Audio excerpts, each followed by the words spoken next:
Welcome back, everyone. Today is Wednesday, December the 27th. I'm Ryan Hill. I'm John Galantis. And you're listening to Clearview Today with Dr. Shah, the daily show that engages mind and heart for the gospel of Jesus Christ. You can visit us online at clearviewtodayshow.com, or if you have any questions or suggestions for new topics, send us a text to 252-582-5028, or you can email us at contact@clearviewtodayshow.com. You guys can help us keep the conversation going by supporting the show. You can share it online, leave us a good review on iTunes or Spotify, anywhere you get your podcasting content from, really.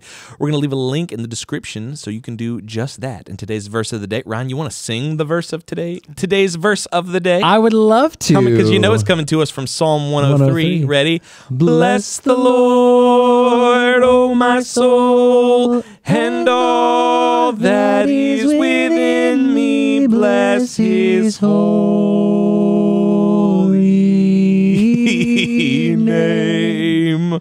Bless the Lord, O my soul, and forget not all his benefits. A little impromptu concert for you there. God is so good to us, and the only response that we have is to bless him. It's the only appropriate response, is to wake up every day and just say, God, my life rules, and it's because of you.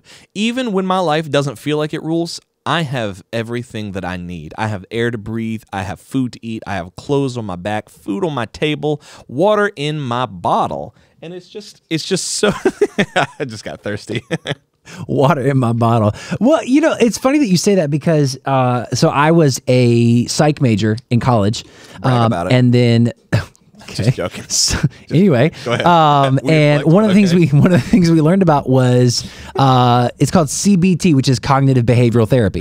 And so in cognitive behavioral therapy, you focus a lot on what's called mindfulness. Yeah. And you know, there's secular applications and all that, but there are a lot of principles from CBT that you can use in a Christian counseling perspective. And one of those is what you focus on is what you will or what you choose to focus on is what you're going to fixate on. Right. So if you focus on all the things you have to do and all the things that stress you out and all the things you're worried about, then that's naturally what your mind is going to gravitate toward, kind of like well-worn pathways. Right. But if you focus on the things that are positive, the things that are good, the things that are blessings, then that is where your mind is going to stay in a spirit of gratitude and a spirit of thankfulness. Like you're making well-worn pathways that way. And your behavior and your attitude and your overall wellness will follow. And so the same is true when we look at all the ways that God has blessed us. It should prompt worship. It should prompt gratefulness. It should prompt gratitude. That doesn't mean that the things that stress us out go away, but it means that we view them in their proper context, which is underneath God's provision and his sovereignty in our lives. We talked about this a little bit on yesterday's episode, how we plan for the future, you know, how we make plans and we set goals for 2024. And the reason that we do that is not to give us targets that we will inevitably miss. A lot of people feel that way. I honestly went through a spell a couple years back where I felt that way. I felt like New Year's resolutions were just things that we set that we will inevitably be disappointed by. And so what you should do then is just set loose, ethereal goals and even themes. And I do think themes are really helpful, and we set a theme for ourselves here at Clearview Church. But the idea of planning stuff out sort of became, and I think a lot of people feel this way, just a setup for failure. Yeah. And what we're saying here is that you're stressing about all the work that has to be done rather than focusing on the blessing that God is going to bring through that work. That's right. You know? We're talking about planning things out. Yeah. Right? And that includes planning when, when certain things are made available, when certain things aren't made available. We talked about this a little while ago. I'm going to take a hard shift. I hope that's okay. Sure. It's not, but go for it. We're talking about what you focus on is kind of what your life kind of comes consumed by. Like if you focus on the positive, good things happen. If you focus on the negatives, kind of as bad things, and that's the only place your mind will go. Sure. I have to focus on a negative. You hijacked Ryan's segment for that? We talked about the McRib. Yeah, and I was hoping that would remain in the past. No. I had an ad on my phone come up for the McRib. Sure. Your phone is listening to you, 100%. Yes, but it is the McRib Deluxe. So, okay. Which has McRib. Well, let me start from the bottom. Bun. Sure. McRib. Of course. Pickle. Sure. Okay. onion, Okay. bun. That's the McRib. Deluxe, bun, Okay. McRib, Go. pickle, Go. onion, Go. lettuce. No. No, I'm sorry, cheese. Oh. Pickle, No. Cheese on a McRib. onion, No. lettuce, No. tomato, No. bun. No. It's too much. Here's Isn't that the- too much? yeah, I don't even eat a McRib. It but that also sounds like seems too much. confused. Like I don't want if I have a rib sandwich, I don't want lettuce and cheese on there. Yeah. Well, I've never had cheese with ribs, like a rack of ribs with cheese. I don't mean to be a jerk, but McDonald's, if you're gonna do this, just stop. Yeah, I'd rather yeah, not just have the take McRib. But McRib you than were the McRib complaining Deluxe. earlier. But you were complaining that they were taking the McRib away. Now it's back and better than ever. No, now it's not my McRib. Hashtag not Hashtag not my McRib. They took my McRib away and they replaced it with this. They massacred my in McRib. McDonald's now? It's the McWrong. Nice, dude.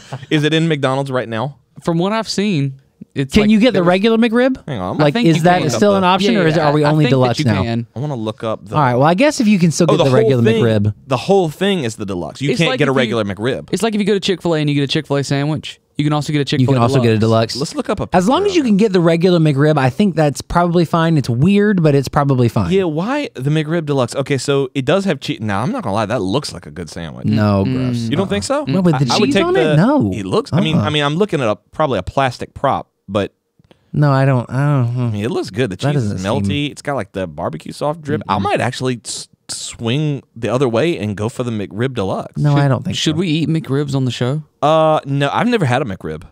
I've never had a McRib. Oh, I we don't could eat really. them on the show then. I don't really care to. I don't think it's gonna taste good. I don't care what you think. This is an excuse to eat a McRib on the show. Why don't I just? I can go. You could just have a McRib, Dave. Let me ask you Nah. this, Dave. Since we're talking about goal setting, do you think that they set this goal wisely? Do you think that some executive in a boardroom somewhere chose to focus on the positives and say, "People, listen, people love the McRib, but they also love cheese. They also love lettuce and onion and tomato, and so we're going to give the people what they want." Here's the Do deal. you feel like that happened? I don't think they thought at all about this. I think they were like, what do people like? Lettuce. People love. That's the same. That's the scenario I just laid out. Here we go. People love the McRib. But you know what else they love? What? Ice cream. Okay. Brand new McFlurry. Yeah, McRib, The McFlurry. McRib McFlurry. What? The McRib Flurry. I'm gonna Google McRib flurry and see what happens. Ice cream the blended McFlib. with rib meat, onions, Oh. barbecue sauce, and pickles. I'm gonna throw up. I'm throwing up right now. I'm kind of. That's ill terrible. I thinking hate about that. it. I hate that I even brought that up. Yeah, let's hard segue out of this. Sounds great. Let's get back. Let's go to an ad. I'll go be sick, and then we can come back and do the Sounds review. Hey, good. if I you're need to gonna wash be- that down with a McRib. If you're going to be sick, have a shot of Mighty Muscadine. Ooh, there you go. It make me feel all better. I could head right now to mightymuscadine.com and use that promo code TODAY and get a huge discount off, and also support the show while I do so. That's right. Why don't you do that while we head to this commercial break? Visit mightymuscadine.com. We're going to grab Dr. Shah in just a minute. But if you have any questions or suggestions, write in and let us know. 252-582-5028. If you tried the McRib Deluxe, write in and let us know how terrible it was. Send David one. Send us one to the P.O. Box of the show. Or visit us online at clearviewtodayshow.com. We'll be back after this. Are you looking for some new worship music to go along with all these amazing shows here on the Truth Network? Well, today's your lucky day because Dr. Shah and myself and a lot of the rest of the Clearview staff have been hard at work writing for the last few months, and we're very excited to share Clearview's new EP with you, Together Forward. Not only do these songs sound great, but each and every single one of them were born from a place of genuine worship and prayerfully written by our team right here at Clearview Church. It's available right now on iTunes, Amazon, Spotify, anywhere digital music is sold. So make sure to pick up your copy today and let us know how these songs are helping you, whether they're helping your worship band in your church or just in the car or around in your everyday life. Email us at info@clearviewbc.org. You can also support the ministry here at Clearview Church by visiting us online. That's clearviewbc.org/give. Thanks for listening. Now back to the show.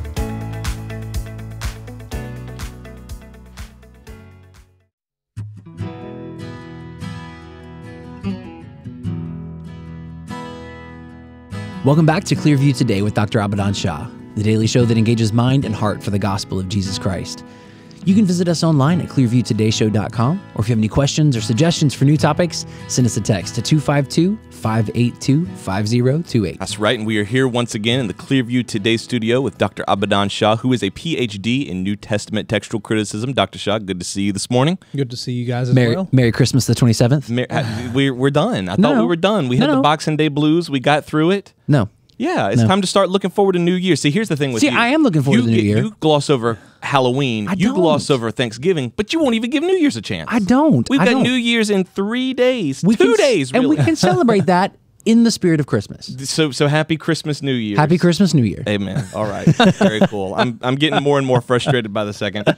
We talked a little bit this week about goal setting. We talked about that a little bit yesterday. Yeah. And one of the things that I know I love to do, and I don't know about you, but this is one of my favorite pastimes is set really, really feasible, achievable goals, not do them, and then give every excuse under the sun as to why I didn't do those. Almost as like you're crafting the goals, you already have the excuses tucked in the back of your mind. Like, when you'll never say this, but when I don't hit this milestone, here's why. Here's why I can do it. Yeah. Have you ever seen people do that? Oh, yeah. Even in their spiritual lives? Oh, yeah. I mean, that's what the graveyard of excuses is all about. You're sitting there looking at all these things that at one time had some life in them, but then because of whether failure to commit to them or failure to understand or be realistic about them, that now they're sitting there in the graveyard. And even spiritual life can become like that. I love that imagery, the graveyard of excuses. Yeah. This is where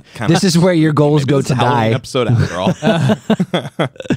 Well, it goes back to Luke chapter 9. That's where I got this from. In verse 57, it says, "Now it happened as they journeyed on the road that someone said to Jesus, 'Lord, I will follow you wherever you go.' And Jesus said to him, 'Foxes have holes and birds of the air have nests, but the Son of Man has nowhere to lay his head.' Then he said to another, 'Follow me.' But he said, 'Lord, let me first go and bury my father.' Jesus said to him, 'Let the dead bury their own dead, but you go and preach the kingdom of God.'" Hashtag truth. A lot of people have a problem with that. A lot of people don't know how to really rationalize this vision of Jesus in their head, because we're just coming out of Christmas, little baby Jesus, meek and mild, and then you've got this Jesus who's saying, "Hey, listen, he's already dead. Don't even worry about burying him. You just follow me." Yeah, and at first glance, I mean, the casual reader or the one who doesn't read all the way into the context would say, "Oh, Jesus tells us not to care about our family. Jesus says, disregard your family. Your family doesn't matter." Right. When there's so much more happening here. There's so much more in these verses. Right. It's so anti, and I'm putting this in quotes, Christian, because the Christian life is to be humble and to take attention off myself. So Jesus is almost doing the exact opposite of that. Now, granted, he's Jesus, but when we see it through our own human lens, we see him saying, like you said, your family doesn't matter, I matter. And it's like, for me as a human, just a human being, that's like the antithesis of everything I've been taught that Christianity represents. But it's actually exactly what Christianity is that Christ matters. Yeah, that's right. This incident took place in the early part of Jesus' ministry. Multitudes were coming to him, and it seemed like the movement was growing by leaps and bounds. And then Jesus had this encounter with 3 different individuals. And each of them had a desire to follow him, but unfortunately, they had second thoughts, and they sort of went back to the graveyard of excuses. Nothing new under the sun. Nothing new under the sun. Even today, people begin with a resolve to follow Christ, but for one reason or another, they go back to their old lives, and they refuse to leave the graveyard of comfort or obligations or even approval. Yeah, there's always a reason not to follow Christ. And a lot of times I feel like we're the masters of making those reasons sound completely valid and completely feasible. I've heard you say, I think you said it, Dr. Shah, one of the most powerful and most dangerous skills that we as humans have is the ability to rationalize. Is the ability to use our, sound logic and sound reasoning to justify bad behavior. Yeah. I mean, even down to eating habits, we can justify that. Well, I ate that, but yesterday I didn't eat that much, or I ate something, but I was feeling bad, so I ate it. I've done that so much. And so I know how this can work in every aspect of our lives. Spiritually, sometimes that's the easiest place to make excuses. Yeah, especially to yourself. Yeah. Because with your eating or with your behavior, you will more than likely have to talk to other people. But with your spiritual life, you really only have yourself. The ramifications are so low so few. I mean, they are very hard hitting and long lasting, but they're not as impactful immediately. Right. And I only have myself to convince, and I'm the easiest person for me to deceive. Yeah. I'm almost always on my own side. Yeah. Funny how that works out. Yeah, that's right. So there are 3 common graves in this graveyard of excuses. The first one is the grave of comfort. Listen to the first guy. He said, as they were journeying around on the road, that someone said to him, Lord, I will follow you wherever you go. Now, at first glance, it seems like this is an eager disciple, but Jesus knew his real intention. And apparently he was approaching Jesus as a rabbi, which right there is a problem. Rabbis would gather a set of followers around them, and their job was simply to take care of the master's need. It's kind of like servants. Yeah, but it was a very low risk, easy life with minimal sacrifices. We go where the rabbi goes. Those people are going to feed the rabbi. They're going to feed us. So it's all good. Just sit back here, kick back, let him do easy the thing. life. Yeah, very, very cushy, very comfortable. Right. So everything is taken care of. Jesus knew what this young man was thinking, and it would have been very easy for him to say, okay, come along, just join the group. They'll give you the lowdown, or they're going to go through the do's and don'ts, and everything is good. Instead, Jesus says in verse 58, foxes have holes, and birds of the air have nests, but the Son of Man has nowhere to lay his head. So if I've got like a sleep number, like a Tempur-Pedic mattress, I should probably just toss that. Get rid of that. Yeah, be like Jesus and sleep in the garbage. No. This is not a call to renounce all the material comforts of life or just wander around and live under a tree. We'd all be in trouble by now if that was the Christian life. What Jesus was saying to this young man was, do you really understand what it means to follow me? Do you really understand that to follow me, you have to live an uncomfortable life? Yeah. And what does that look like? I mean, think about it. What does an uncomfortable life look like?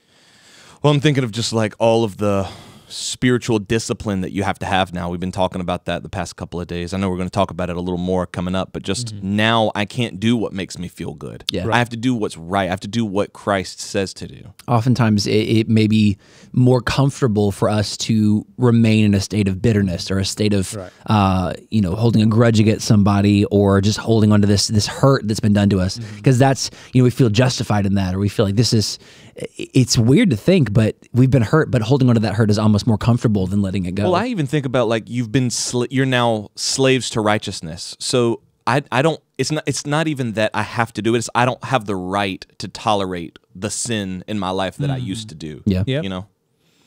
So all these things are part of that uncomfortable life. If you have a grudge against somebody, you can't hold on to it. Right. If you have some old dreams, it's comfortable to just hang on to those old dreams and desire. But if you follow me, you have to give them up. And I can go on, but Jesus was telling this young man, following me will not be comfortable. In fact, it will get lonely, painful, tough, and disappointing. But here's the promise. You're going to be with me. Yeah. And I'll be with you. That's the ultimate trade-off, really. That's right. Yeah. So that's the first grave. Yeah. Well, I mean, I think even that's true for us. I'll follow Jesus as long as it's comfortable, and I do. We have pretty comfortable lives compared to other Christians, in other parts of the world. We have a nice church. We have this nice studio. We have heat. We have a congregation and leadership that supports us. It is pretty comfortable. When I'm almost even thinking, like, for me personally, there are some people in my life that I'm close to that I know don't have a relationship with God. And we have broached that topic of conversation in the past. But it's very easy for me to sort of almost write that off. Like, hey, I've tried to share the gospel with them. They've said no.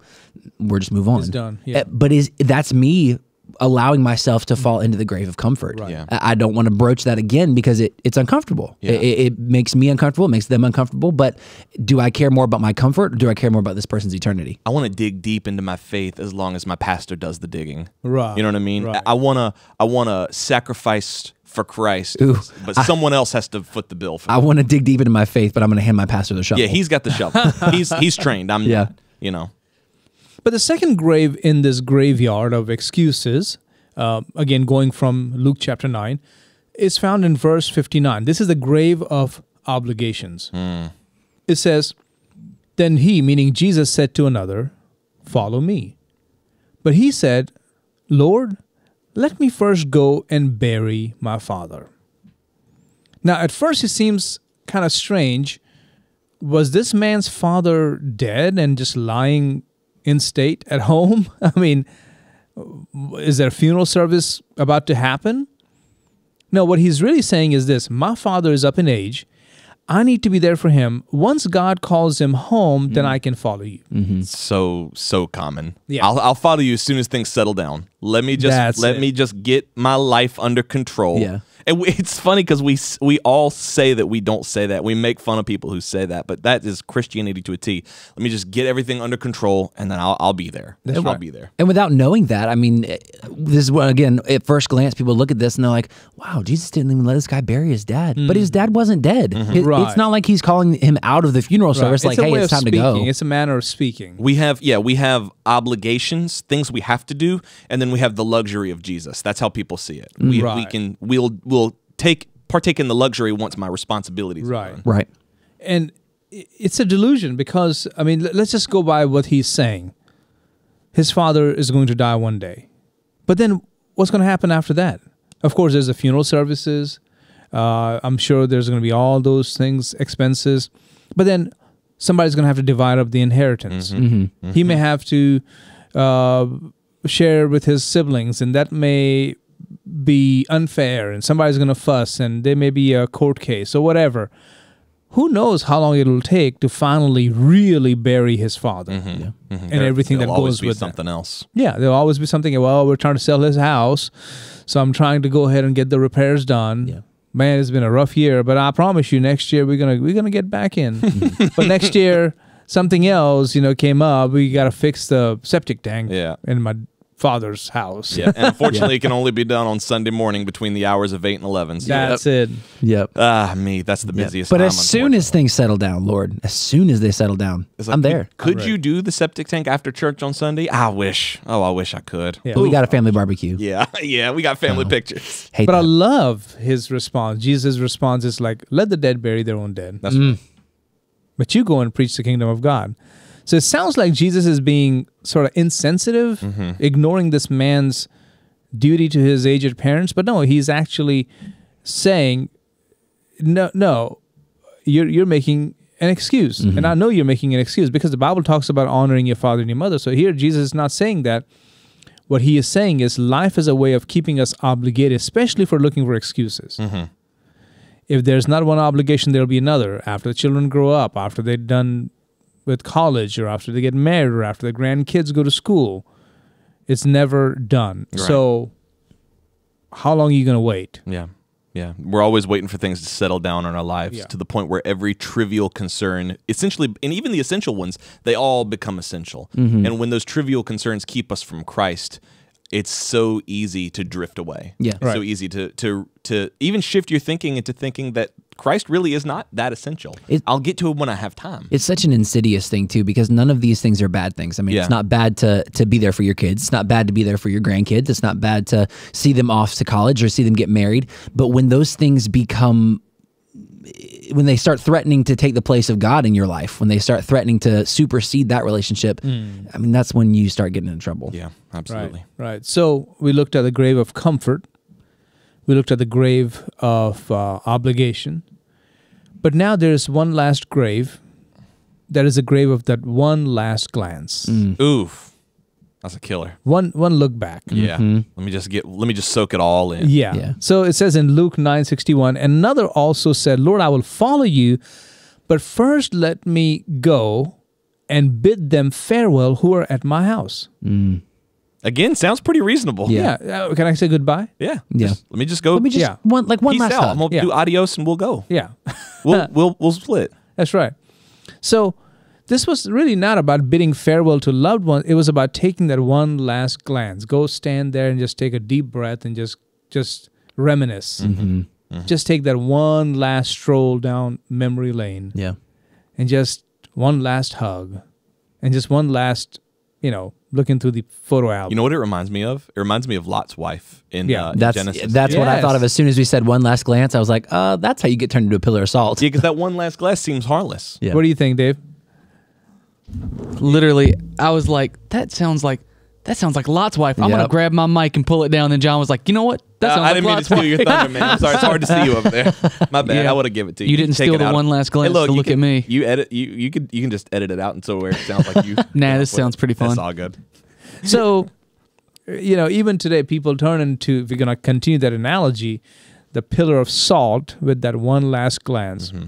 Some see pain, the things that have wounded them deeply, and they feel they can't leave until they heal.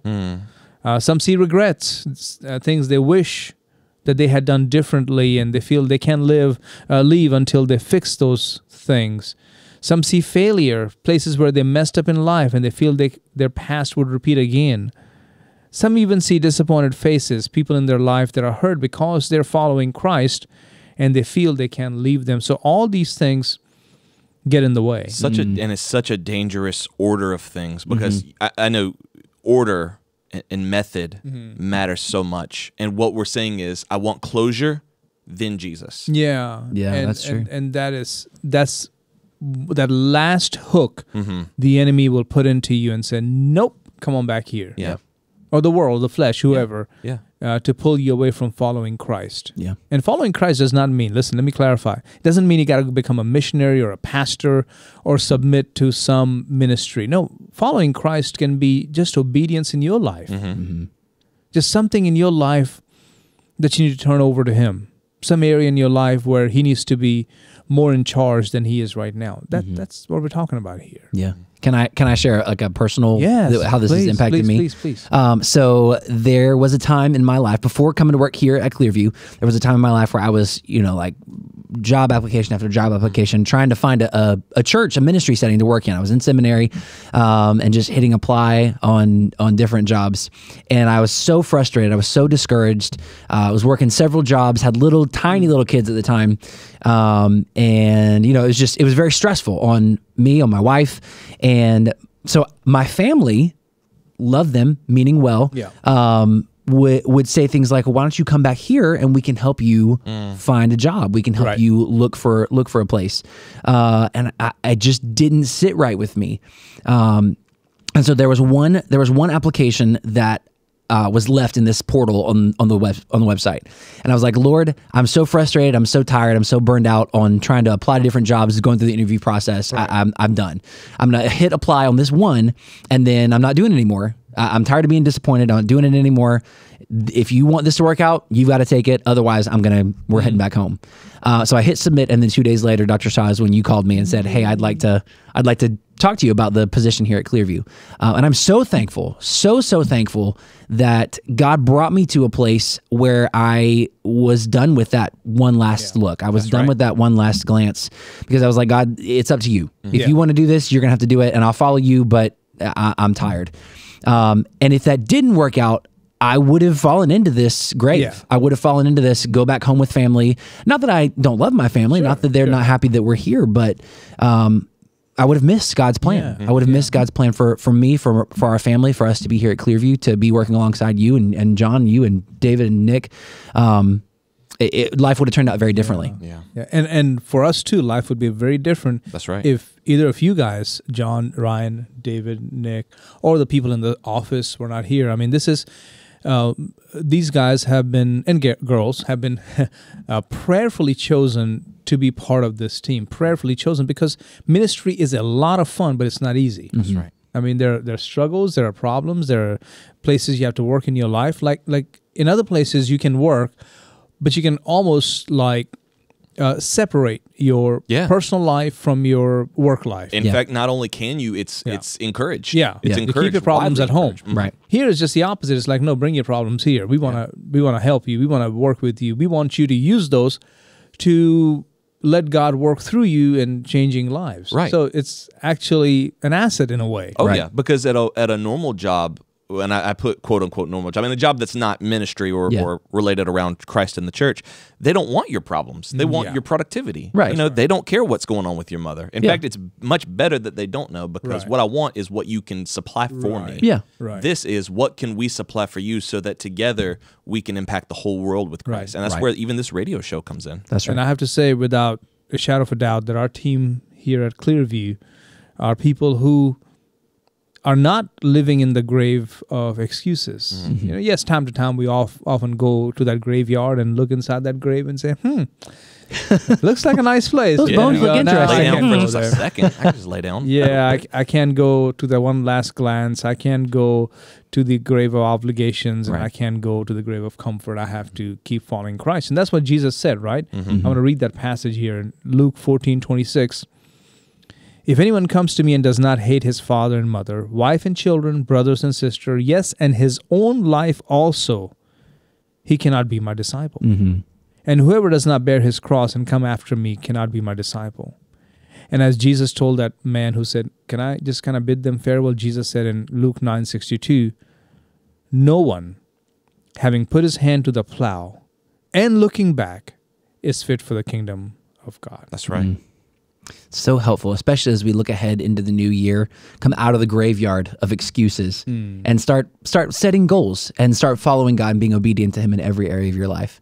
Man, if today's episode was helpful for you, we want to know how it benefited you. Write in and let us know, 252-582-5028. Of course, you can visit us online at clearviewtodayshow.com. And don't forget, you can partner with us financially. What a great way to start the new year, becoming a partner, a member of our Clearview Today Show family. Click that donate button and get started. Also want to encourage you to visit mightymuscadine.com. Use that promo code TODAY, that's TODAY. Upon checkout, you'll get a great little discount on their wellness products, as well as sending a portion of those proceeds right back to the Clearview Today Show.